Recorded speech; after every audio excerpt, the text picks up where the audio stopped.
It's late morning on Father's Day.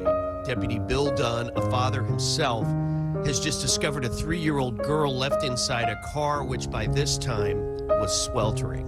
I mean, you go from, it was probably 80 degrees outside to where you have 109, 110 degree steam just rushing out at you. When you opened that car? When I opened the car door. Sadly, I didn't think that she was alive when I got to her. I felt for a pulse. I didn't feel a pulse. He rushed the child to his cruiser and turned on the air conditioning. Sweetie? Faint signs of life started to return. Once the cold air hit her, that's when I started noticing her eyes kind of fluttering. 263, I'm just gonna take her to CFR. Since this was not originally a medical call, there was no ambulance on the scene and no time to wait.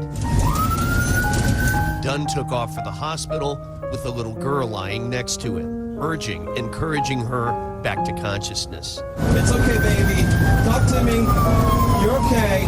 I remember one thing distinctively was my hand on her chest and feeling her heart racing. It was beating real fast. But that was a good thing. Absolutely. She got a heartbeat.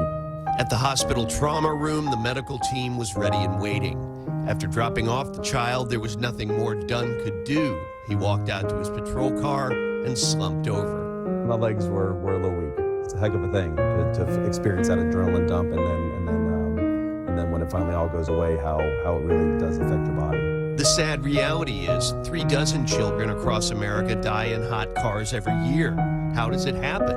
According to scientists who study these tragedies, they often start with some sort of disruption in the family routine. Mom is overslept, dad is late for work.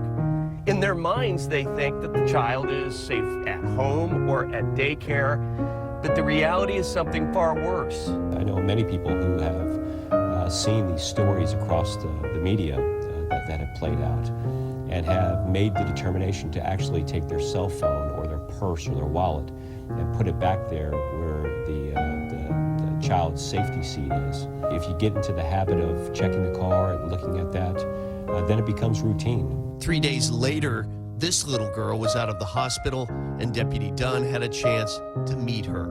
It meant everything to me. I was so happy I was able to do that. Now, weeks later, Dunn sees this episode as the worst of what he has to face on the job, becoming the best.